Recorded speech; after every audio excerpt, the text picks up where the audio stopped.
అంటే antenna designs మారుతూ ఉంటాయి, దాని అప్లికేషన్స్ కూడా మారుతూనే ఉంటాయి సార్. అప్పుడెప్పుడో అవును సార్, అప్పుడెప్పుడో కొన్ని తరాల ముందు షర్టు పాయింట్ కుట్టడం నేర్చుకున్న టైలర్ ఉన్నాడు. అప్పుడు ఉన్నాడని ఇప్పటి వరకు టైలర్లు రావట్లేదు సార్. ఇప్పటి వరకు బట్టలు వేసుకుంటూనే ఉన్నాం కదా సార్. అట్లాగే ఇక్కడ కూడా మన అవసరాన్ని బట్టి మారుతూ ఉన్నాయి సార్. డిజైన్స్ అప్లికేషన్ని బట్టి డిజైన్ మారుతూ ఉంటుంది. లే అంటే ఇప్పుడు నేను ఉన్నాను సార్, నాకు ఇట్లా వద్దు అంగి యాపిల్ కట్ కావాలా అంట, వాడు యాపిల్ కట్ అంటాడు. ఇంకొకరు వస్తారు, లేడీస్ ఉంటారు, వాళ్ళు డిఫరెంట్ డిఫరెంట్ డిజైన్స్ పడుతూ ఉంటారు వెనకాల. ఓ అంటే అంటే జిహ్వకు రుచి పుర్రెకు బుద్ధి అంటారు. అట్లా ఒక్కొక్కరి ఒక ఆలోచన ఒక్కో రకంగా, ఒక్కొక్కరి అప్లికేషన్ ఒక్కో రకంగా ఉంటుంది. అట్లా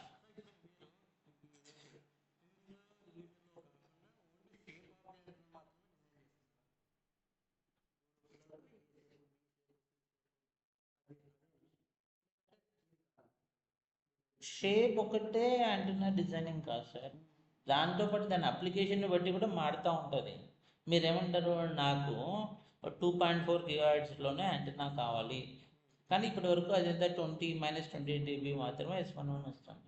కానీ మీరేమంటారు, నాకు -50 dB రావాలి, 2.4 GHz కావాలి అన్నారు అనుకోండి.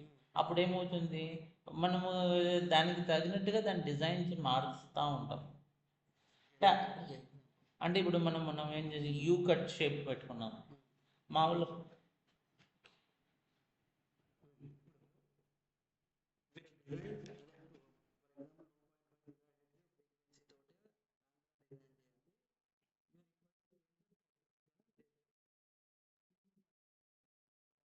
ఇప్పుడు ఒక అప్లికేషన్ ఇచ్చి ఉంటుంది నీకు 2.4 GHzలో -50 dB ఏమవుతుంది S11తో డిజైన్ చేయండి అని చెప్పినట్టు.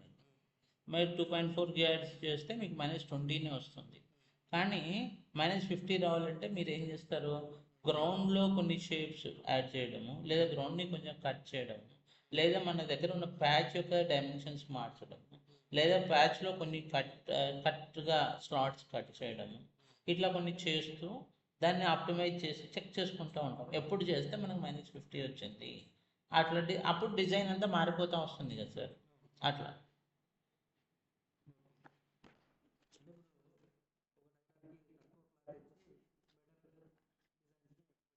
ఆ.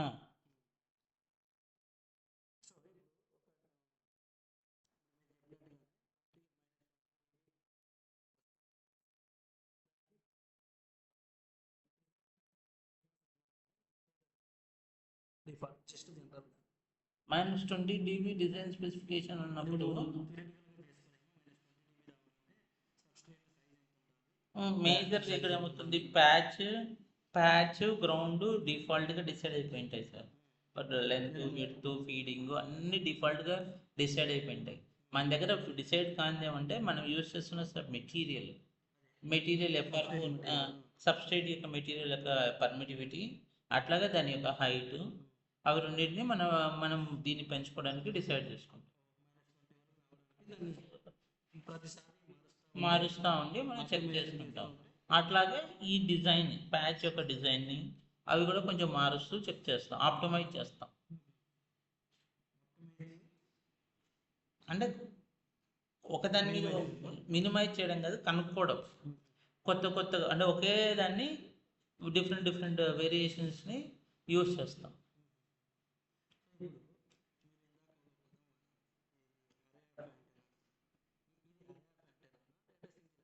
సింగిల్ యాంటీనా అనేది అరే ఆఫ్ యాంటీనా అంటే అట్లా ఉంటుంది. 4 యాంటీనాలో ఇప్పుడు అది 2x2 యాంటీనా, 4 యాంటీనాలకు ఒకే టైప్ ఆఫ్ ఇన్పుట్ ఇస్తున్నాం.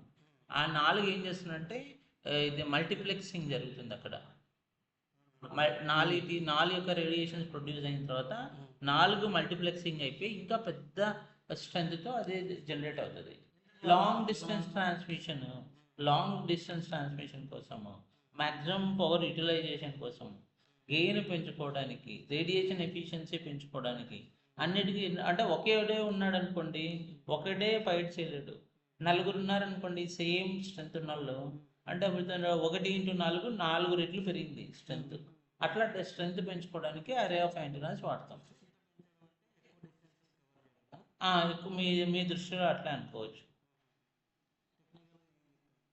అంటే మిగతా పారామీటర్స్ అన్నిటినీ మనం ఇంక్రీజ్ చేస్తాం అన్నమాట, గెయిన్ ఇంక్రీజ్ చేస్తాం. తర్వాత ఇక్కడ ఏం ఫ్రీక్వెన్సీ ఏం చేంజ్ 4 ఉన్నాయి కదా సార్, 4 2.4లోనే పనిచేస్తుంటాయి. అన్నీ 4 కలిపినా 2.4లోనే పనిచేస్తుంది, దాంట్లో ఏం చేంజ్ చేయము. కానీ ఏముండదు. కానీ దాని యొక్క మిగతా పారామీటర్స్ అంటే గెయిన్, రేడియేషన్ ప్యాటర్ను ఇవన్నీ పెరుగుతాయి, ఎఫిషియన్సీ ఇవన్నీ పెంచుకోవడానికి అది ట్రై చేస్తుంది. చిన్న డిజైన్ ఏమైనా అంటే సార్ ఇందాక మీరు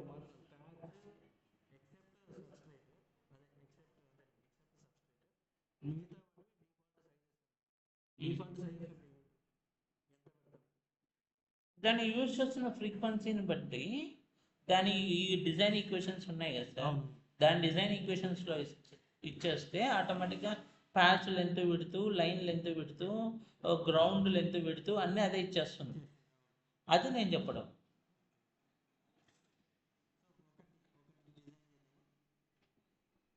అంటే కాన్సెప్టే డిజైన్ చేయాలంటారు. అవునా, ఇది క్లోజ్ చేస్తాను.